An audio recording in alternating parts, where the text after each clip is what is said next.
right, everybody, you at Strong Inspirations, you with Anthony Brogdon. Amen. Oh my, ooh, man, I'm telling you, I'm jamming on this channel.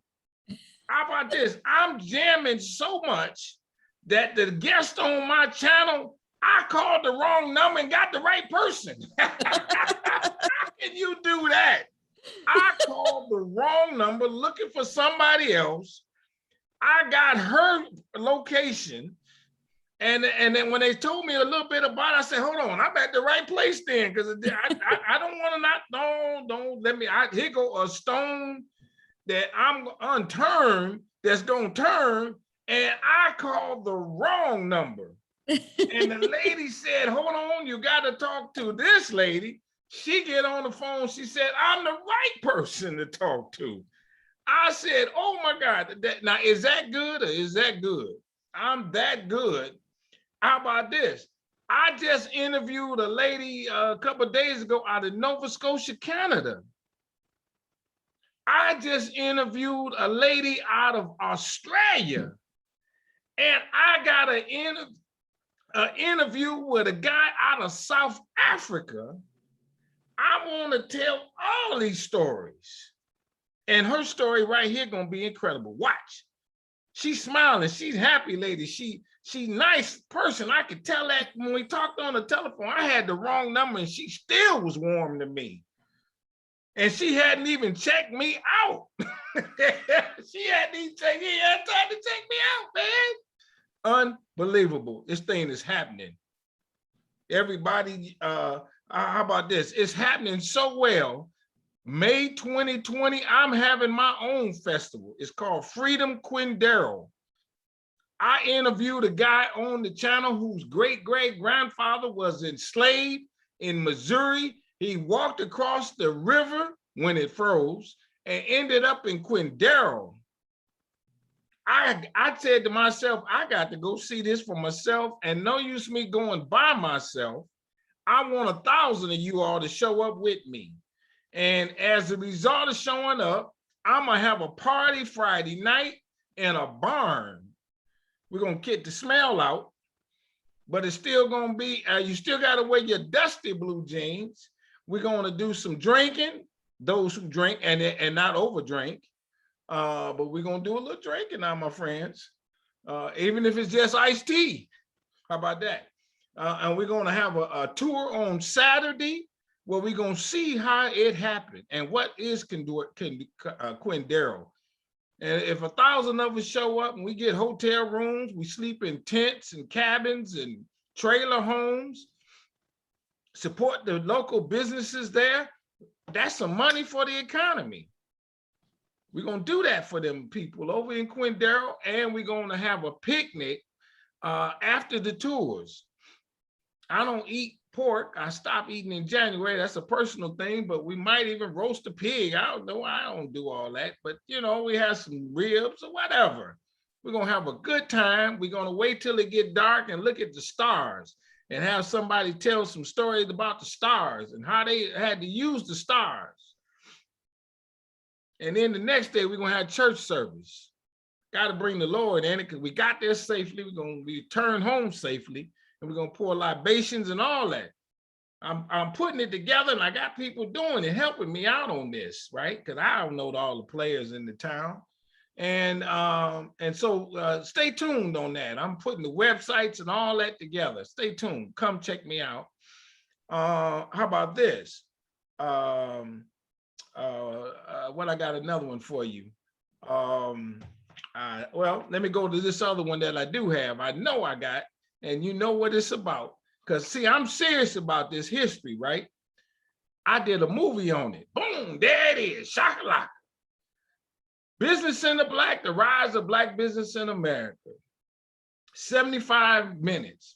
I went to 40 cities on my own dime on this. I did a tour through California, flew up to Sacramento, had a showing in Sacramento, trained from Sacramento to San Francisco, had a showing in San Francisco. I flew from San Francisco to San Diego, had a showing in San Diego. I took the train from San Diego to LA and had a showing in LA. I was like Johnny Appleseed with my movie.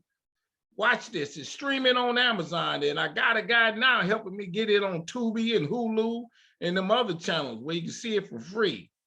But until then, go to Amazon. All right, my friends. And then I got one more thing. I'm that good as a writer. I wrote this book, and the book is good. It's over 200 facts. I've had a couple scholars go through it, try to come up with something wrong. They couldn't. You know why they couldn't? Because I didn't put no commentary. I just give you the facts. I let the facts stand on its own merit. And you will be blown away from what's in this book.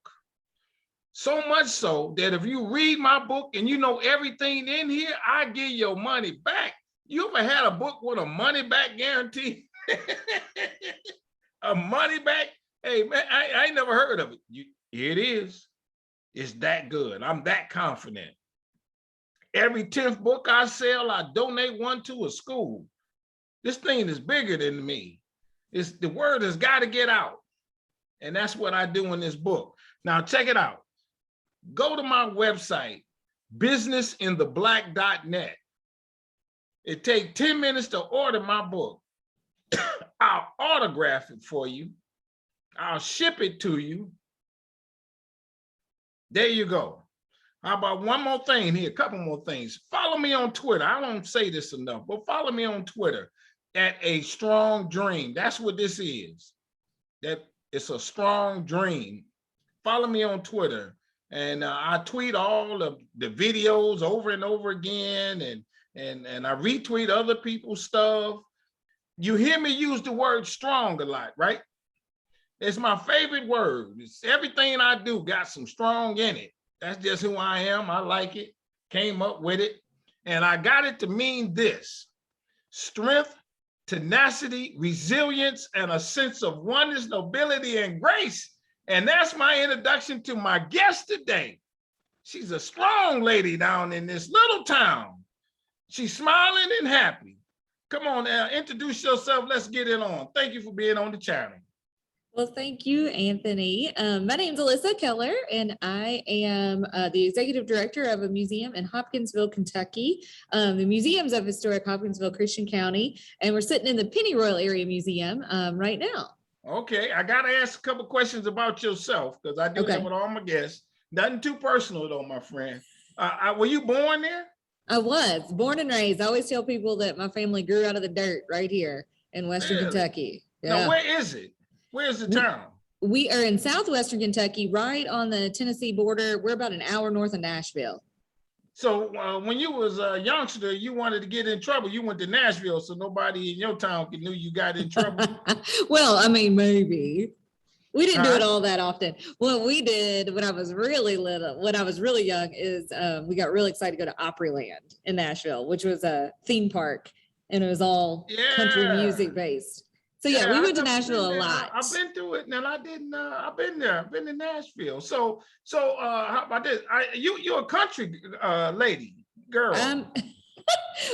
Real country people around here would say no, but yes, for most people, I would say yes. Because you are a little more polished, maybe that's why they would say no. Well, I always say it's because I've never done a real honest, hard day's work in my life, but I've never had. Okay, how about this? You wear country boots? I mean, I have a pair. Yeah, but you know how I see them with the country boots and the short skirts and all that kind of thing. Isn't that right? Isn't that kind of the I mean, you can. Things? Yeah. Yeah. Now I do love some overalls. I wear overalls a lot. So. Oh, do you? Oh, yeah. So did you grow up on a farm? No, I did not. I grew up probably 2 generations almost removed from the farm itself, but we're farming people, but I was not on a farm. So you were in the city? Yes, big city. And the city is Hopkinsville? Hopkinsville is the city, yes. Okay, how big is it? We're about 30,000 people, give or take, in Hopkinsville, and then the full county is about 70,000. And the Christian County itself is land-wise is the second biggest county in the state. So it's about it's close to 800 square miles of Christian County. It's beautiful, beautiful country. Oh, really? But and when I looked at it, you all say Christian. That's just what y'all call it? Is that where, because a lot of people are, or what's that connection? We are actually, it's named after a Revolutionary War veteran. We're named for Colonel William Christian. That's where it comes from. I see. And actually Hopkinsville is for General Samuel Hopkins, who was also a Revolutionary War veteran. All right, now hold on. We got to go deep on this. This is not some Confederate town or that type thing, is it? Well, we are right on the border of a border state. So there's a lot about, a lot of conflict here back and forth during the Civil War. And frankly, we do live right in the backyard of Jefferson Davis's birthplace. He was born just about 15 miles from where I'm sitting. Jefferson Davis is who? I mean, I know, but explain the president of the Confederacy. So he didn't live in Kentucky for very long. They moved out of here when he was about 3 or 4 years old, I think. But he was both Abraham Lincoln, so the president of the United States, and Jefferson Davis, president of the Confederacy, both born in Kentucky. So Kentucky. Wow. But Kentucky, in some respects, was a little liberal in their attitude towards slavery. Wasn't it more of a freer type concept? I mean, I think there's a long-standing historical perspective that it was a kinder, gentler form. Yeah. I don't think that that's necessarily true, but I think that's what you'll hear. And one thing, I guess, in a somewhat positive realm, Kentucky was one of the few states that would allow enslaved people to be educated. So it was not against the law to teach an enslaved person to read and write here. I'm not gonna say it happened very often, but it did. And so where we are in Christian County, we're way down in the southern part of the state. The land here is a little different. The soil here is very rich and very good. We grew a lot of tobacco. We still grow a lot of tobacco.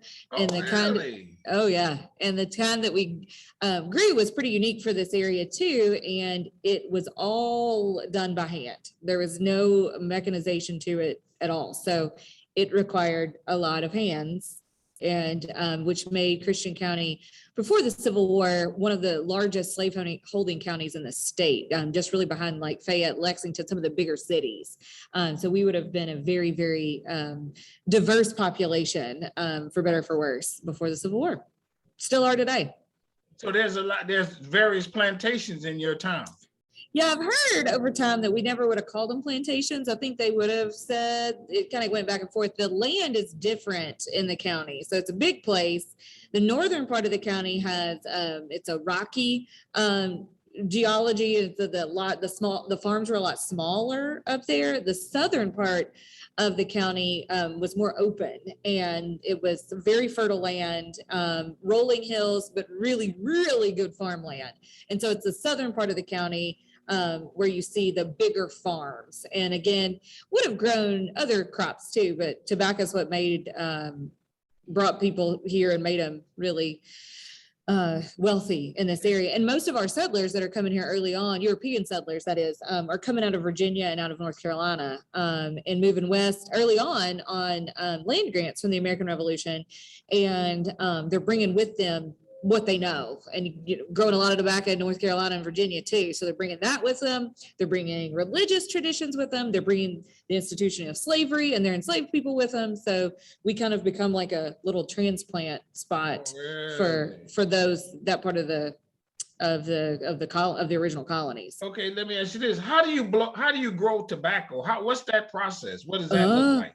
Oh, it's such a hard process. So we're sitting in the exhibit right now, and I may take you on a little tour. Right around the corner from me, I have a model tobacco barn and a video that plays that shows the whole process of growing tobacco here today. So the kind of tobacco we grew historically was dark fire cured tobacco, and the big difference, it's a different plant. But it also is, once it's cut, it's hung in a barn, it's cured by fire. There's a slow burning fire that is kept burning in the barn. The smoke is what then cures the tobacco. So hold on, let me stop you. So it's a plant. Yeah. Is it tall, small, on the ground, what? Okay, so when they are initially seeded, they're real little, and then they grow, they're probably 5 feet tall or more.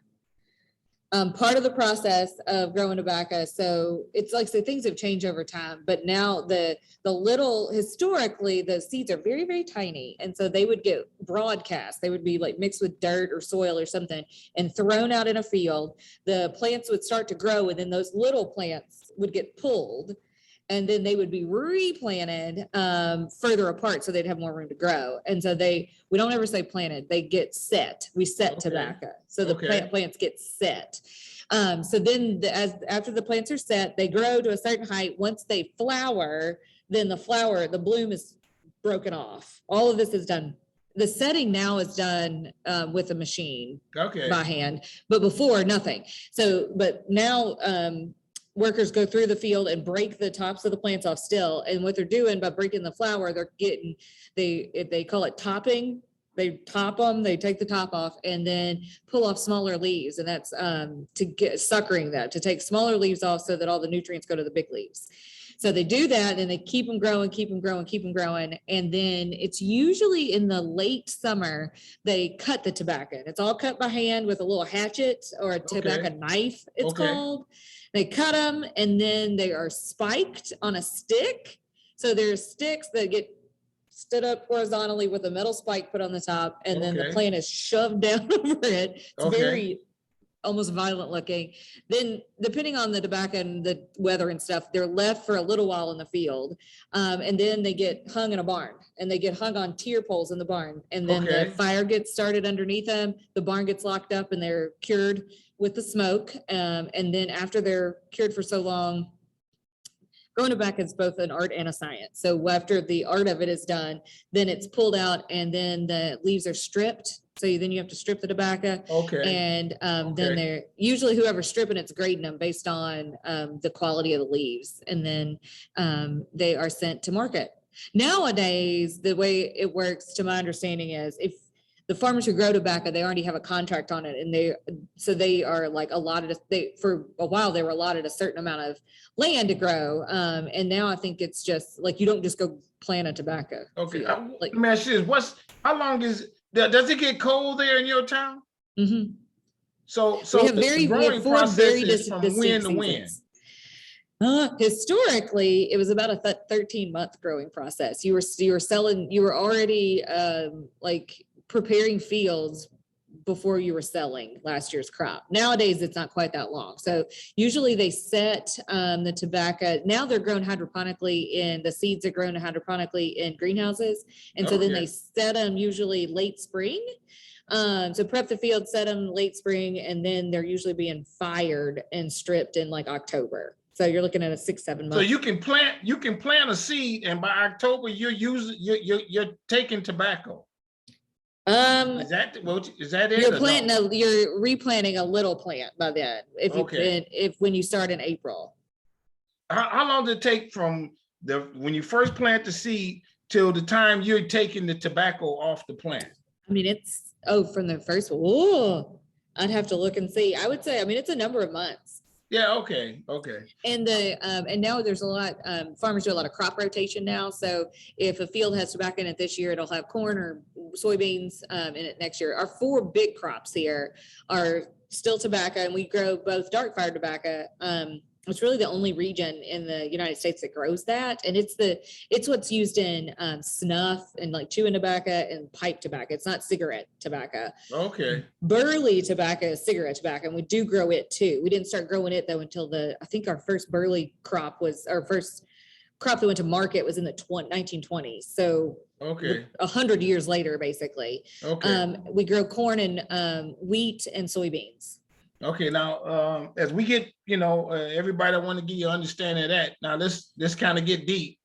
What did the Black people do in this process? All of it. They did every bit of it. So depending on the size of the farm and the size of the operation, you would have had white farmers working in there too, for sure. But every inch of this would have been done by hand. Nowadays, like I said, the setting is done. You ride on a setter, and then that's how the plants get set. But you had to use a peg. It was like a little piece of wood. We have some on display, and you'd have to dig the peg or dig the hole and set the plant that way.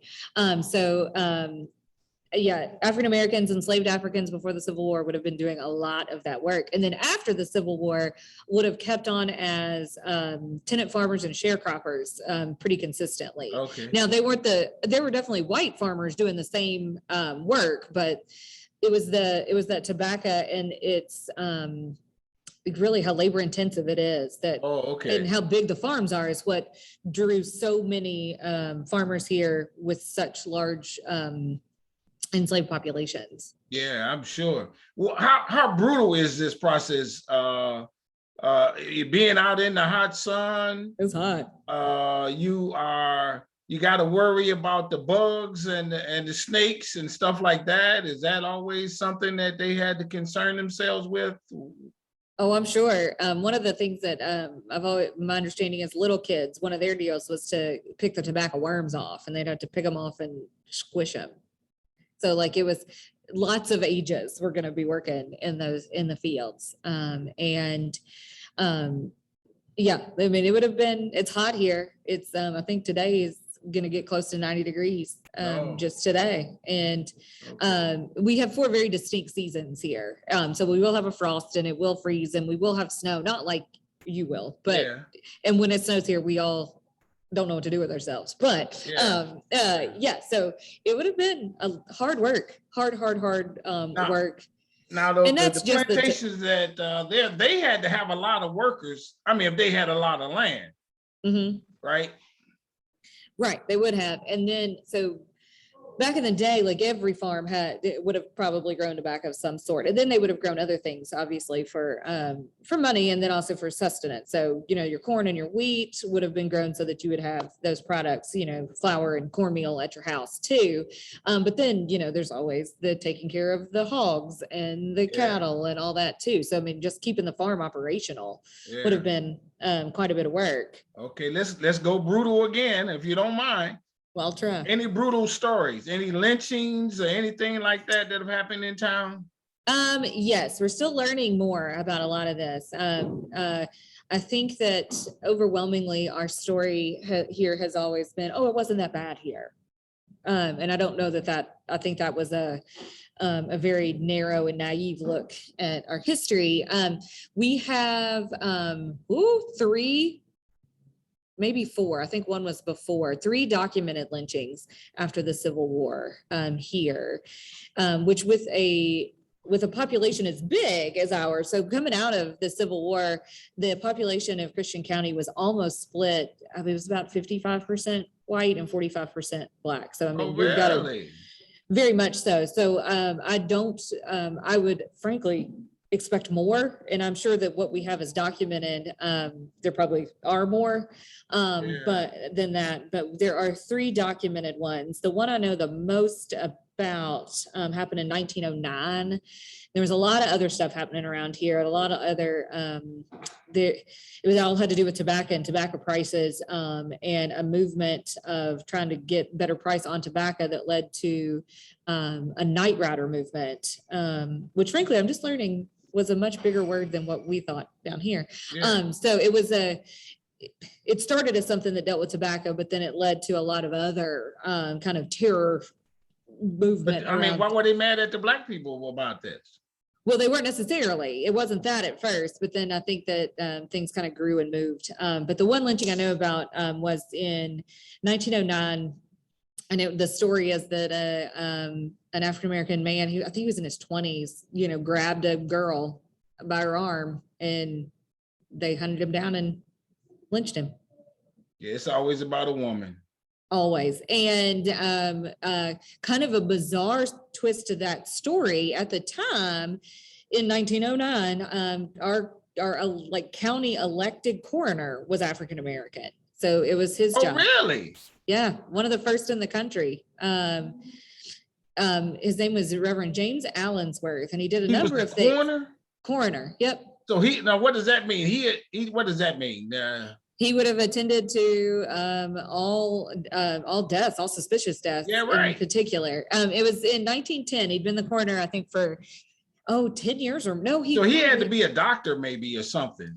I don't think he was. He was a number of things. He was a minister, and over 60, 70 years, we had, I think, up to 12 at different times, Black newspapers that printed here. Oh, And really? Yeah, we got a lot of stuff.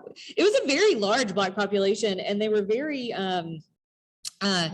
after the Civil War, I mean, really dedicated themselves as a community. I would say they were fairly separated out early on, tried to get involved in local politics, and at the time in the Republican Party, and would have had, like I said, the coroner was early elected. I think the first African-American to serve on a grand jury was in our county, in the state. And then we had our first city council, which was in 1896, I believe, had an African-American elected to it too, representing basically the ward where the neighborhood that African-Americans had established after what the was Civil it War. called? Now we call it East Side. I don't know what it was called at the time. Okay. Because I've talked to people who grew up there, and we're like, we never call it East Side, but I think that now that's what we call it. But it was an area where I have heard, anecdotally at least, that in the city, some families that had enslaved, that owned enslaved people were, those people may not live with them, and they might have hired them out to do different things. So there was like an area where there were cabins where enslaved people were living somewhat more independently. And so it's kind of in that neighborhood. Okay. But it was in the 1890s that area was developed, and it was basically a predominantly Black neighborhood, and it had churches and schools and businesses, and a cemetery that was established in 1866, just basically as fast as they could buy land after the war and establish it. And actually the land that became that cemetery was a Confederate camp during the war, which I think is what a twist of fate there. Yeah, and now there are, we've identified by name at least like 20, 25 men who served in the U.S. colored troops that are buried there. Along with the Confederates. Well, the Confederates are buried there. That's just where their camp was, but they're actually very close by. We didn't ever have a big battle or anything here, but really? We did have a number from. The high number is around 200 Confederates that died of illness, of sickness in the winter of 61, 62, and were buried nearby, but they're not right. It's as the crow flies, it's real close. There's no Confederate campground there. No, not anymore. But I'm saying there was where they yes. Did so the Confederates have a campsite there where they did in the early days of the war. So really? 1861, because like I said, we're right here on the border of Tennessee, which had seceded, but we did not. And I think now there's a higher assumption that we were more pro-Confederate than we were. It was a really, Kentucky's an interesting spot. And so we have a lot of unionists. So people who believed in the sanctity of the Union and wanted the Union preserved that also were slaveholders. So you've got like this kind of juxtaposition and dichotomy of belief systems, and we get into that in the exhibit a little bit. It's behind me. We have just an exhibit called The Neutral State, and it tells the story on one side of the Civil War and of what happens here, and then on the other side it's more from a perspective of the women.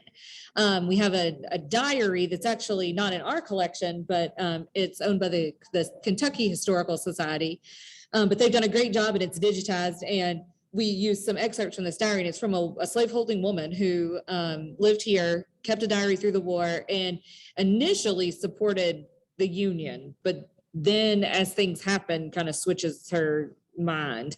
But that is why would she do that? Because of things that were happening, and because they thought Abraham Lincoln was the devil. I mean, it was just this African-American woman thought that. Oh, no, this was a white woman that owned slaves. And so then we also have with that, though, excerpts from from Wpa Slave Narratives that were done in the 1930s from women, African-American enslaved women who would have been here. So you can see kind of the difference of experience with that. Yeah. But yeah, there was never a big battle here, but we kind of switched hands a couple of times. But early in the war. When you say switch hands, what do you mean? Confederate and Union. We would have gone back and forth during the Civil War. Because they lost the battle and then they. Well, it was, let's see, early on, we had both a Union and a Confederate camp that set up. And the Confederate camp was bigger and the Union camp kind of like dispersed. And I think those men went and fought, like went and joined up somewhere. Then the Confederates left because I think they were heading towards Fort Henry and Fort Donelson in Tennessee. And so they were like on the move to, something that was more active. And so we kind of bounced back and forth a little bit during the war. So we would have had both presences here over time. In a town like that, and because of those dynamics, were there segregation? You could only live on that side. They had black and white only signs. Do you have that type scenario? Yes, we definitely have that type scenario here that I think is going to become more solidified into the early 20th century. And it's going to stay that way until through the 1960s. As far as in an obvious way, I would even venture to say that it's stayed that way in a less obvious and more like kind of just cultural way since then. But like our schools did not fully integrate until 1967 here. They started in 58, the first African-American students to, I don't want to say integrated, our schools didn't desegregate until 67. So we had, they were part of the white school system, the black schools were, but we had completely functioning black schools up until up through the 60s for the most part. And I mean, like the movie theaters were segregated, the train station was segregated. They obviously churches were more by choice segregated, I would say, sure. And by, culture were segregated. But we've done some oral history interviews that I've been lucky to be a part of with folks who grew up here during that time, African Americans in particular, sure. And kind of their experiences. And it doesn't seem that there was much mingling between the two sure. races until the schools really desegregated. And I say desegregated because it's almost as if they'd integrated, then they would have put everybody together, but instead they closed the black schools and moved the black kids into the white school. They didn't bring everyone together. They picked up one and put it with the other, if that makes sense. That had to be some fighting going on there.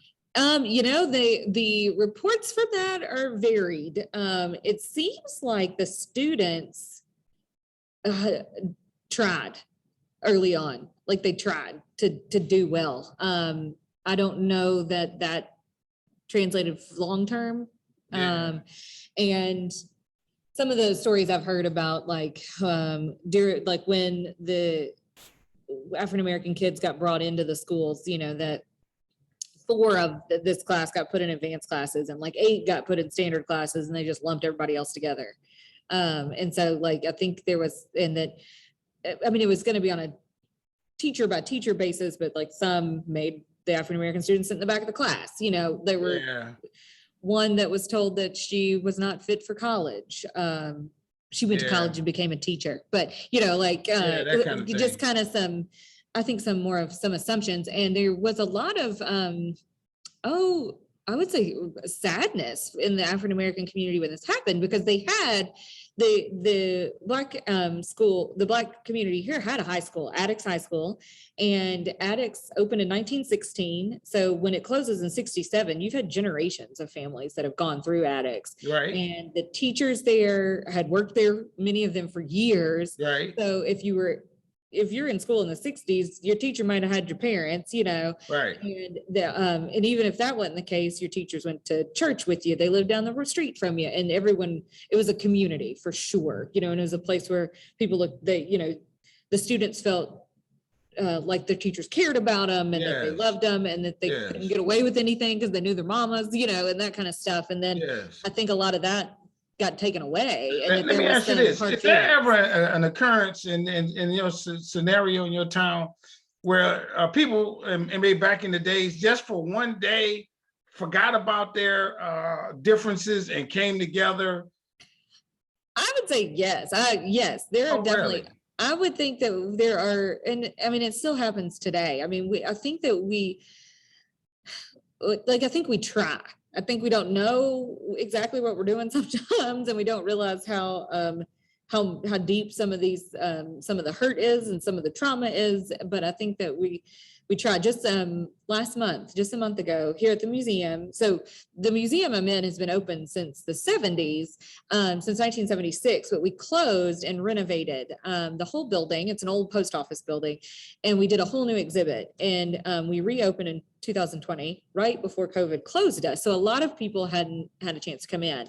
But with the new exhibit, we really wanted to make sure we were doing our best to tell a comprehensive story of this community. And this community has been ethnically and racially diverse since the first people set foot here. And that's even talking about European settlement, not to mention the indigenous people that were here even before that.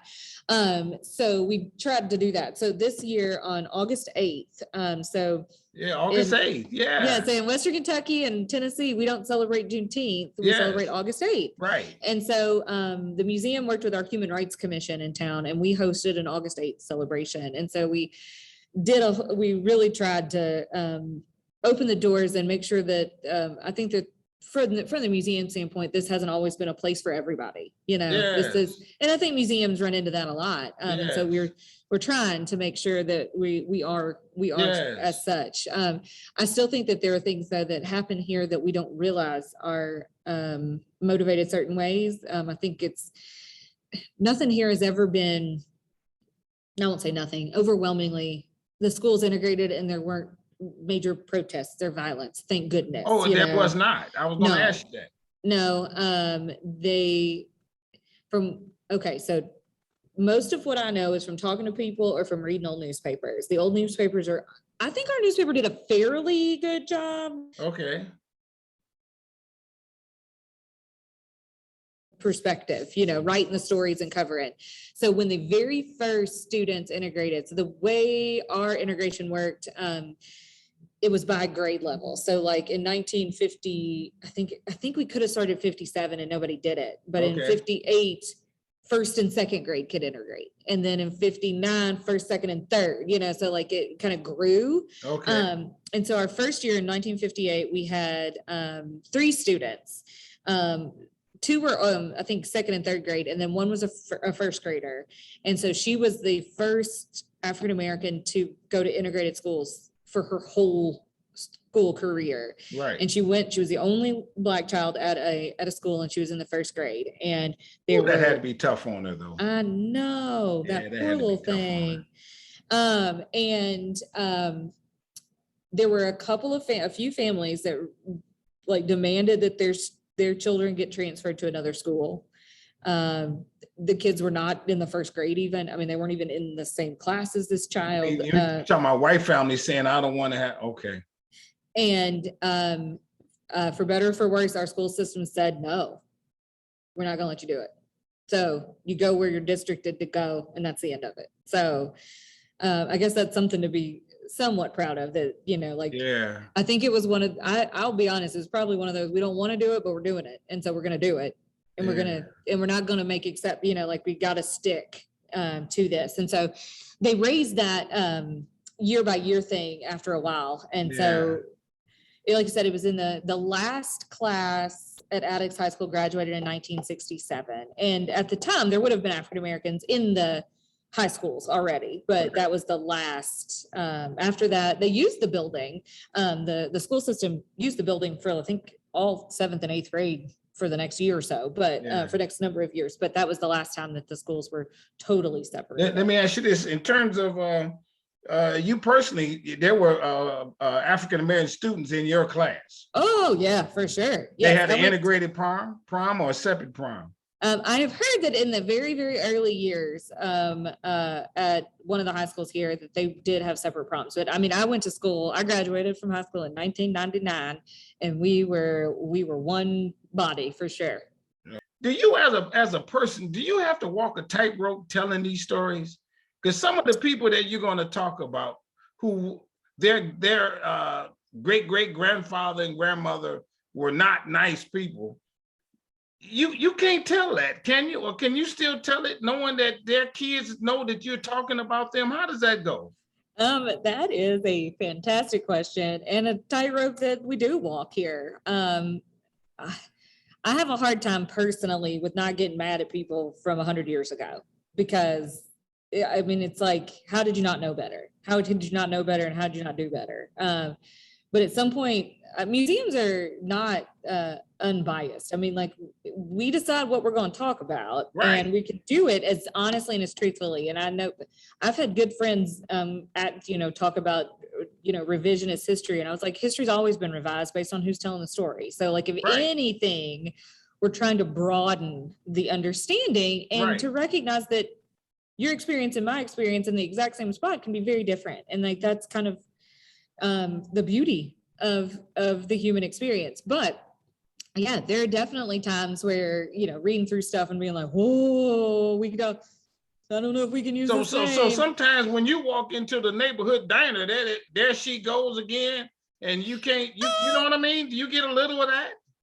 I mean, like here and there, I've been fairly well insulated from it, and I've got a lot of really good support. And I think that I grew up here, and I have always, I think from the time I could understand it, recognize like how I didn't realize how unique we were in Kentucky with our demographics, that not every, so when I was in high school, I think my high school class was about 30% Black. And I didn't realize that everybody's wasn't. And no, not everyone in Kentucky has that experience, for sure. Yeah. And so once I realized that, I realized like Black, white, and otherwise, like just having that diversity around you is great. Like that's what makes us, I think, better. Yeah. Like that's what makes us stronger and more interesting. This is kind of like, as I'm on you and we kind of coming to a close, this is kind of your calling. You know that you're leaving your mark on that society. I hope so. That's a lot of pressure, but yes, I think that this museum has, thanks to progressive leadership and understanding leadership and some hard work of a very small staff over time, has worked hard to tell these stories. But I think that we're in a moment now, and I think our renovation came in a good moment where that tightrope you were talking about, I'm a little less scared of it. I'm like, I don't know what to tell you. This is what happened. Like, it's what happened, and we need to talk about it so that we can heal. Yeah. Okay, wait. Here I'm going deeper on this, and don't cut me off, please. You know who the people who lynched those people? Well, not necessarily. We know like where they were, but just like any other lynching that you read about, it was done in an orderly fashion, and there were no charges brought. I mean, like that's the name of the game. And I mean, I carry a lot. There's no photos of it? There, not of these that I know of. I will because say. Like, I've seen pictures where the people are standing next to the guy on the tree. Yeah. So they know who those people are. Yes. And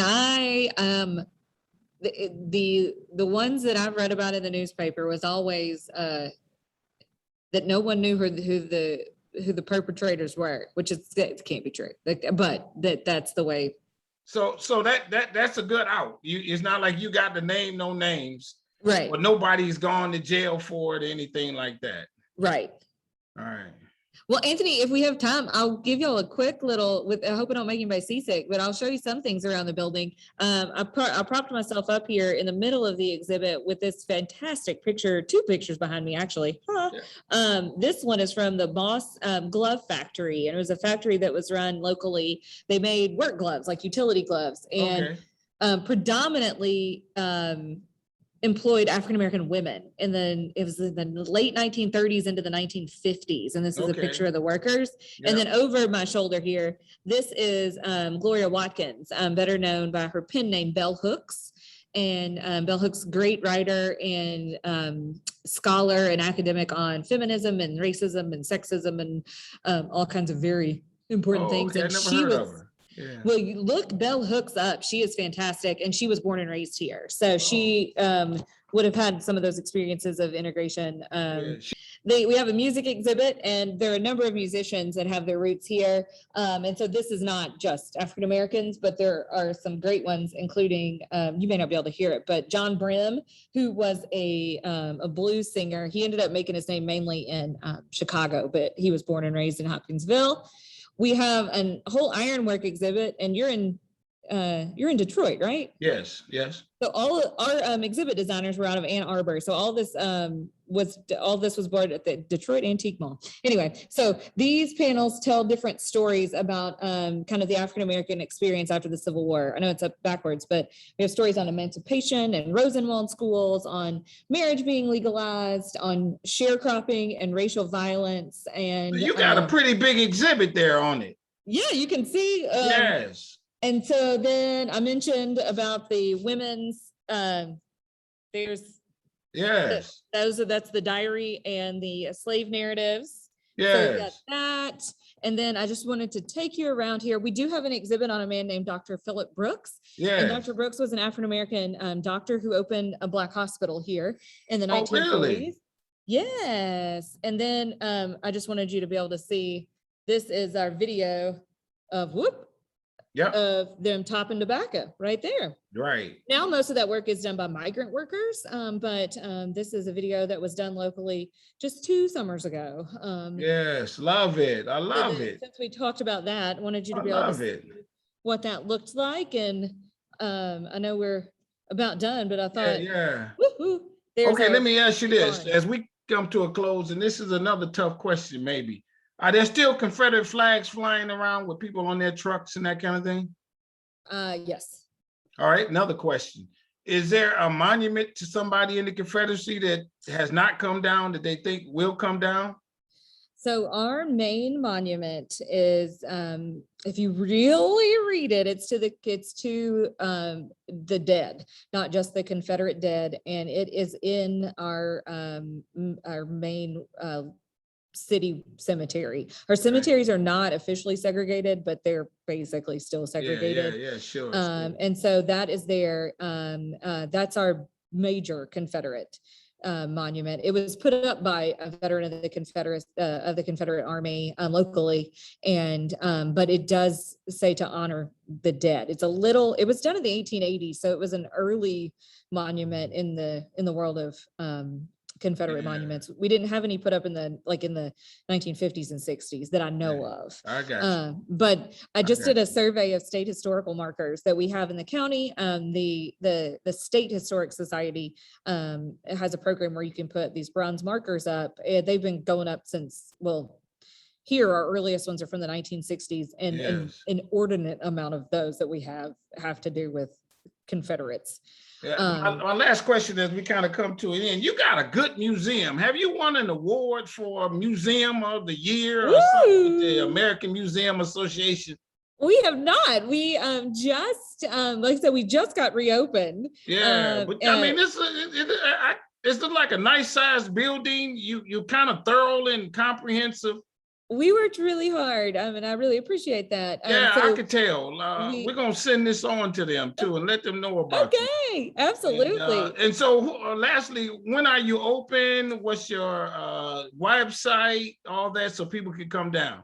We are open Tuesdays through Saturdays from 10 a.m. to 4 p.m. We are on Central Time, so just so we don't confuse folks. So we're here 10 to 4, Tuesday through Saturday. And you can check us out. Our website is museumshopkinsville.org.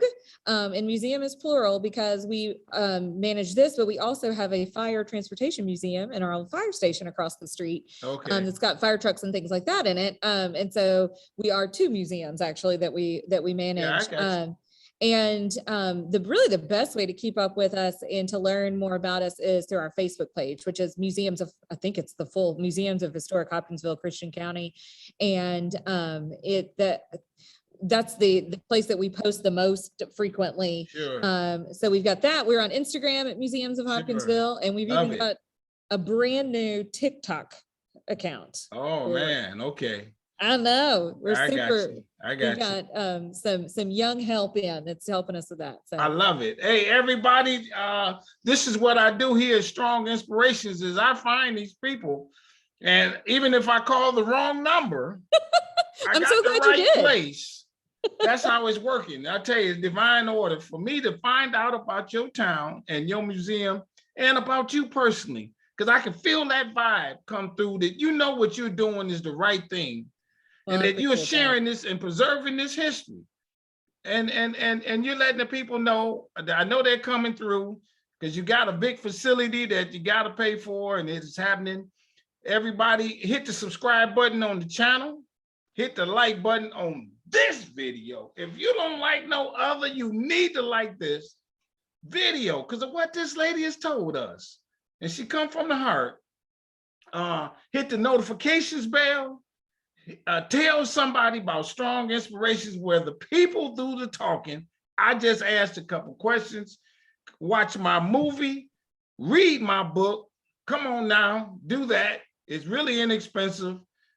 Donate some money to the museum. Keep them alive because it's got to be changing some minds and some hearts down there in that town.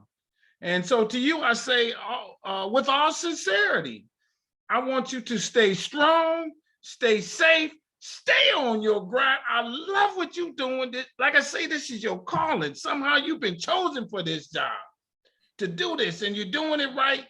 And the people who are supporting you, thanks for doing that. And you eating and drinking in the cafe, no matter how people are looking at you, they know in their heart you're doing the right thing. So stay safe. Well, thank you. Bye-bye. We out. Peace.